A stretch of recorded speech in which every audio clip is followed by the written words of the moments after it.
dear students. Good evening. How are you? Welcome to yet another session by SuperGrads from Top Rankers. Today's topic is related to the reading comprehensions which appear in CAT and other OMET such as ZAT and MAT. And then how we are going to go about it. What are the basics? What is the introductory part which we should keep in mind while trying to attempt these passages? So, before delving further into the topic, I would like to request you once again to please subscribe to the channel and share the link with of all these videos with your friends, especially those students who are in the need of such information, such content. That will do a world of good to all those aspirants who are out there aiming for this exam. So my name is Rita Gurbani and I'm your VARC expert. So today's topic is Introduction to the Reading Comprehension. What is the reading comprehension? A reading comprehension essentially is a passage which tests your ability to interpret the ideas and to extract relevant information to be able to logically connect the interconnected ideas to make them go in a flow in such a manner that you are able to arrive at the inference, the conclusion, and the understanding which has been imparted by the author. So, on this note, I'll briefly give you the key aspects of doing any RC passage. First is skimming. Skimming is nothing but going through the passage in a general sense. Understanding will come later on. Reading with the purpose of finding out what is the theme, what is the central idea. Then comes scanning. Now, scanning is related to finding out a relevant piece of information which we are looking for, which we are trying to find. Most important is vocabulary.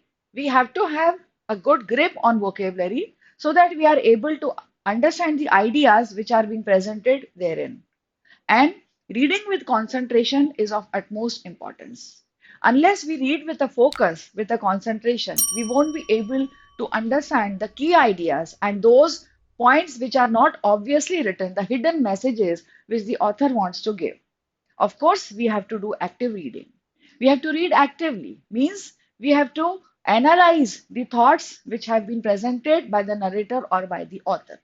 It is not going to be a passive reading because we are doing it with the sake of finding out the evaluations, the inferences, the final conclusions we are able to find out. So we have to read keeping in mind all these important facets. Now, you must have understood by the discussion so far that reading is a multifaceted skill. It is not just for the sake of fun or pleasure. Reading is to be done with the intent of finding out the main idea. What is the author trying to say? Why has he written this passage? What are the supporting details? What are those additional examples and the details which he is trying to provide us to support the argument which he has started? What inference do we draw? Inference means whether we are able to deduct efficiently the final conclusions made by the author on the basis of the given ideas. Paraphrasing, to be able to restate the passage in our own words, to be able to understand in simplified language. What are the points which have come across? What is the flow of the passage? Contextual understanding. In what context have the different words been used? The different phrases. What is the contextual understanding?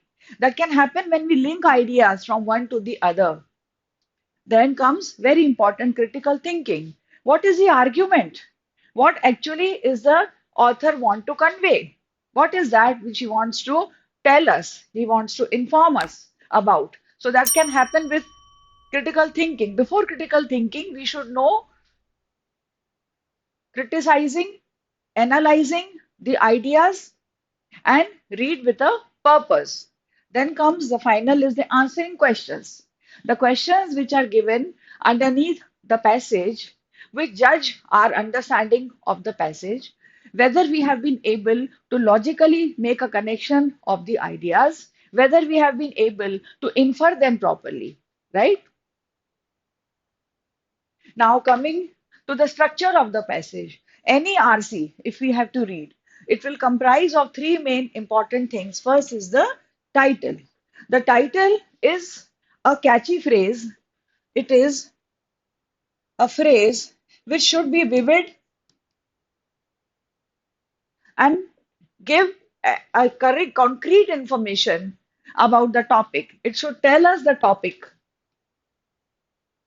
It should be able to give us an idea about the passage. What is the topic about? So this can come through skimming, as we discussed just now. Finding out the title can be done with the help of skimming. Next is the central idea. The central idea or the essence of the passage. What is the flow of the passage? What is the crux of the matter? That is the central idea. It can also be called the essence, as I said, it is an extract. What is the key idea? The central idea, the key idea, the theme. Next comes the summary. Now, summary is a concise detail of all the points which have come one after the other in the different paragraphs of the passage. The passage may consist of 4 paragraphs, 5 paragraphs, depending upon the length. So, every paragraph, what does it say? What are the pivotal ideas which have been found in the passage in the different paragraphs? So, if we are able to understand all these important ideas, then our understanding of the passage becomes easier. We get a flow in the understanding of the passage. What comes next? We have also to discern the style and the tone. Now, whereas the style relates to the linguistic approach, the language component, what kind of language has been used, the tone of the passage talks about the emotional environment. What kind of emotions are being expressed? In what mood is the writer while he wrote the passage? For example, if you find the style can be, first of all, let us take up the style part. Is it giving a description?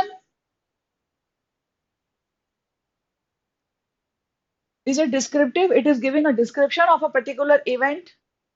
Is it expository?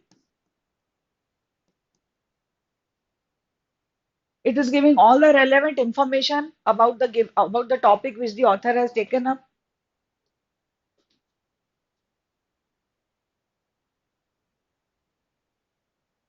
Is it florid, means using flowery language, ornate language, language which has many decorative words, many vivid imageries have been taken, examples have been taken in the passage. What kind of the style has the author adopted? If you come to the tone can be both positive and negative. As I already said, the emotional environment is being reflected through the tone. Whether it is melancholic, melancholic means sad. Whether it is sanguine, sanguine means happy, cheerful. What kind of a tone is it? Positive, okay, or negative? So this is the positive tone. So how do you know what words have been used? If you pay attention to the words which have been used, you will understand. For example, for the positive tone, the words like encourage, then uplift, then cheerful, this kind of words will be used. Supported, supportive. But if you talk about the negative tones, then the words can be depression or depressing or sorrowful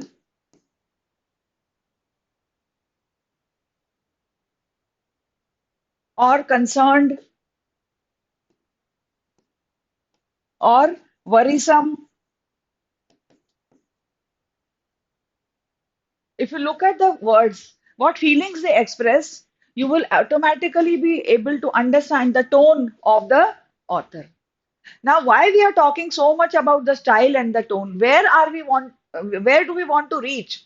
What is our aim? Our aim is nothing but finding out the purpose. The most important thing is the purpose. Why has the author written the particular passage? What message he wants to give us? What is the message that the author wants to give through his writer?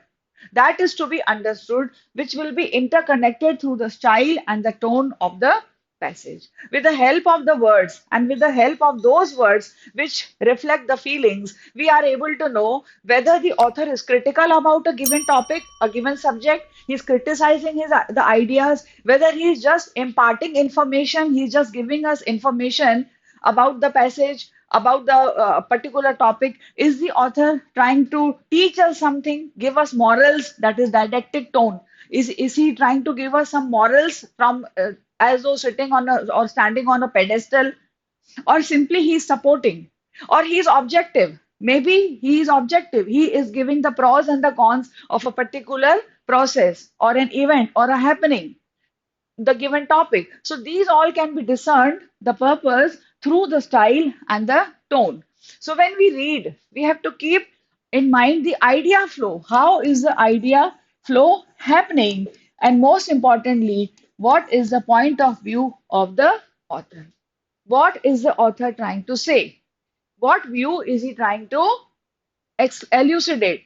What view is he trying to give us? And we should be able to read the hidden messages which are not given explicitly. That is very important. That can happen when we read intently.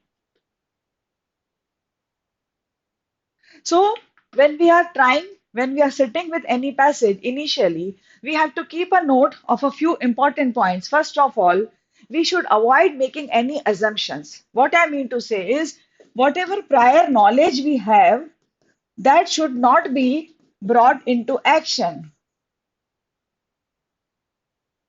Now, the topics which come for RCs are various, huge number of topics.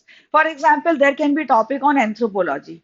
There can be a passage on statistics. There can be a topic on accountancy. Now, you may never have done accountancy in your life, but then the topic tells us about the rules, about the different principles of accountancy. And if suppose there is a topic on literature, classics. So you have to understand what was the time period, what era the author is talking about. So in this way, you should be able, because there are different topics. There can be a topic related to environment issues like global warming. So what is the author trying to tell us? Is he criticizing it? Is he attributing it to the work of some people? Is he making somebody responsible for that? Right? So you have to, whatever knowledge you carry, maybe you have read somewhere something, or maybe you already have the understanding, but please don't entangle, don't try to include it here. Don't include your prior understanding or prior knowledge here. You have to only move ahead. You have to understand the idea flow only with the help of the author's view. That is the most important part. Author's view is the most important part. And that is why it is said that you don't have to take these ideas too much to heart.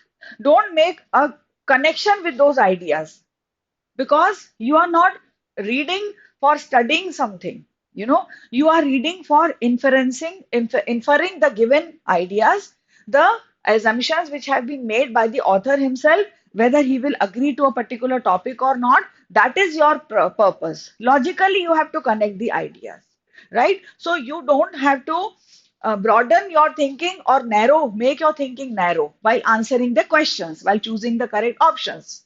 In the coming video, we'll talk about the type of questions and the type of options which are asked. We are going to do these topics in detail in the coming sessions. So stay tuned for further information and further content. Now, coming back to this, read every day. Now, since RCs, or so to say, any question of CAT is basically related to reading, you have to understand the given information, you have to analyze and then find out the answer as per the given question choice. So you have to read every day. And most importantly, read when you are fresh. Maybe if you are a morning person, you feel that in the morning you feel fresh, your brain is active. At that time you read. If you feel that no, in the evening or maybe in the late night when others are sleeping, at that time, if you want to read, your brain is activated, you read at that time. The very purpose behind this is to get your eyes attuned to reading. And if possible, read online. Try to read the editorials. Try to find out the flow of ideas, the narration which has happened. Try to find out the key areas, the details, the supporting details, the examples which have been taken, and find out in which tone is the author proceeding. Then, most importantly, if you are studying, you have started your preparation recently, then don't be worried about the success rate. You may not be able to understand all the ideas fully or get all your options correct. But what is important initially is making yourself familiarized with the type of questions which appear. Your brain, your ideas should coincide or should be aligned with the type of ideas which appear. So you have to have a lot of reading, and then whether you are accurate or not in the initial phase, that is not very important. So please don't worry about the speed. Speed is not crucial at this point of time. What is crucial is that you attempt. Take up all sorts of mock tests, all sorts of questions, solve previous year question papers, and try to analyze the ideas and evaluate. Okay, by and by you find that you are able to have a clear understanding and your attempts become more frequent, and you are able to have the answers also got right, because you would have improved your logical thinking skills by that time. So do give yourself a practice every day, read regularly, and never be shy of sharing with us whatever doubts you have. We'll be more than happy if you put your comments in the comment box and share these ideas with your friends, with your relatives, with the student community. And if there is something more, some other content which you want, that okay, these are the areas where more attention, more clarification, more focus is needed. As I said already, we at SuperGrads from Top Rankers are of the view that the student community should be always motivated and supported. So we are there for you. So please stay tuned for the other coming videos also, upcoming videos also, and do give your comments. Do stay connected. Thank you. Keep reading, keep studying, keep improving. More power to you. God bless.